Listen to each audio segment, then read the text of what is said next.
வணக்கம் சார். வணக்கம் சார். வணக்கம் சார். ஒன்றும் இல்லை சார், இப்போ இந்த கரைவெட்டி பறவைகள் சரணாலயத்துக்கு வந்திருக்கோம் சார். ஆமாம். அரியலூர் மாவட்டத்தில் மிக முக்கியமான ஒரு பறவைகள் சரணாலயமாக இது இருக்குன்னு சொல்லிட்டு இருக்கேன். நிறைய யூடியூப் சேனலில் நிறையா பார்க்குறோம். இருந்தாலும் இன்றைக்கி தான் இந்த முதல் முறையாக வந்து பார்க்க வந்துருக்குறோம். இப்போ இந்த பறவைகள் சரணாலயத்தை பற்றி நீங்கள் என்ன நினைக்கிறீங்க? இது என்னென்ன சிறப்புகள் இங்கே இருக்குது அப்படிங்கிறத பற்றி கொஞ்சம் சொல்லுங்கள். அந்த பறவைகள் சரணாலயம் வந்து நம்ம அரியலூர் மாவட்டத்திலேயே மிக முக்கியமான ஒரு சுற்றுலாத்தலமாக இருக்குது சார்.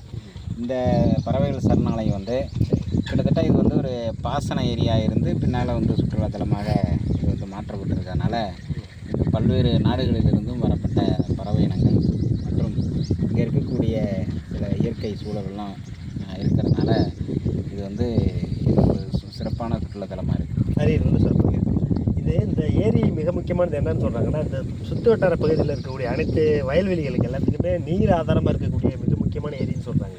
அப்படின்னு பார்த்தா இந்த ஏரியில் சுற்றி இருக்கக்கூடிய வயல்வெளிகள் எந்தெந்த ஊர் பகுதியெல்லாம் இந்த ஏரியினுடைய தண்ணீரை பயன்படுத்தி வளமாக நம்ம இருக்கிறது வந்து பார்த்திங்கன்னா கரைவெட்டி பரதூர் அப்படிங்கிற ஒரு ஊரில் இருக்கிறோம். அந்த ஊரில் தான் இந்த ஏரி இருக்குது.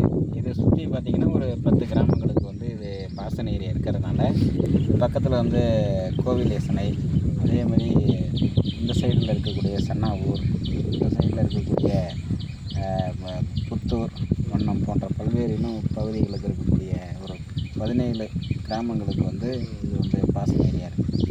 இதே 13 ஊருங்கள்ங்கிறீங்க. இந்த 13 ஊர்களுக்கு இந்த பகுதியில் உள்ள வயல்வெளிகள் எல்லாத்துக்குமே நீர் ஆதாரமாக இருக்கக்கூடிய இந்த ஏரியை பாதுகாக்கிறதுங்கிறது மிக முக்கியமான ஒன்று. அப்போ பாதுகாக்கிறது 4.30 அளவில் கிலோமீட்டர் அளவில் இருக்குதுன்னு சொல்கிறாங்க. இந்த இவ்வளோ பெரிய நீர்நிலையை பாதுகாக்கிறது கரைகள் அமைச்சிருக்கிறாங்க. இந்த கரையை பாதுகாக்கிறதுக்கான நடவடிக்கை என்னவா இருக்குன்னு நீங்கள் நினைக்கிறீங்க? இது வந்து ஏரியினுடைய இது வந்து அணையினுடைய பாதுகாப்புன்னு பார்த்தீங்கன்னா பாசனை இருக்கிறதுனால இது 4-5 ஊருடைய தமிழ்நாடு அரசே வந்து ஏற்று செஞ்சுருக்காங்க. எல்லா ஊரும் பார்த்திங்கன்னா இடையில வந்து கண்மாய்கள் இருக்குது. பார்த்திங்கன்னா அதை தண்ணி வந்து பல்வேறு இடங்களுக்கு பிரிஞ்சு அது கடைமடை வரைக்கும் போகிறது மாதிரியான ஒரு வாய்க்கால்லாம் எடுத்துருக்கிறாங்க. நம்ம ஏரியா பார்த்தாமலே தெரியும். கிட்டத்தட்ட ஒரு 7-8 இடத்துல கண்மாய்கள் இருக்குது. இது தமிழக அரசே வந்து கட்டுமான பணியை ஏற்படுத்தி அவங்க செஞ்சு கொடுத்துருக்குறாங்க. சரி, அப்புறம் இந்த பெரிய 17 ஊர்களுக்கும் மேற்பட்ட பகுதிகளில் தண்ணி பயன்படுறது இந்த ஏரியிலேருந்து எங்கேருந்து தண்ணி வருது?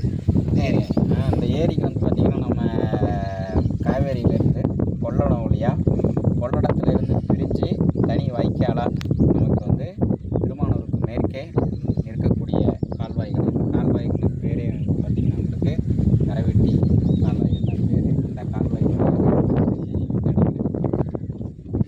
ரொம்ப சந்தோஷங்க. இந்த ஏரியை பற்றி பல தகவல் சொன்னீங்க. உண்மையிலே நல்ல அரிய பெரிய தகவல் தான். இன்னும் நிறைய செய்திகள் இதை பற்றி இருக்குது. அதை இன்னும் நிறைய தகவல் கேட்டு தெரிஞ்சுக்கிறேன். ரொம்ப நன்றிங்க.